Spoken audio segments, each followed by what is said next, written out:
قل يا عبادي الذين أسرفوا على أنفسهم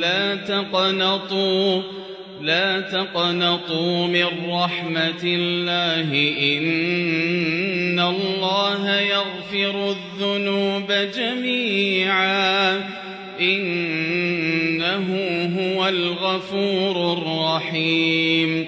وأنيبوا إلى ربكم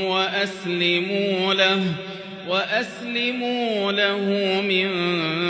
قبل أن يأتيكم العذاب ثم لا تنصرون واتبعوا أحسن ما أنزل إليكم من ربكم من قبل أن يأتيكم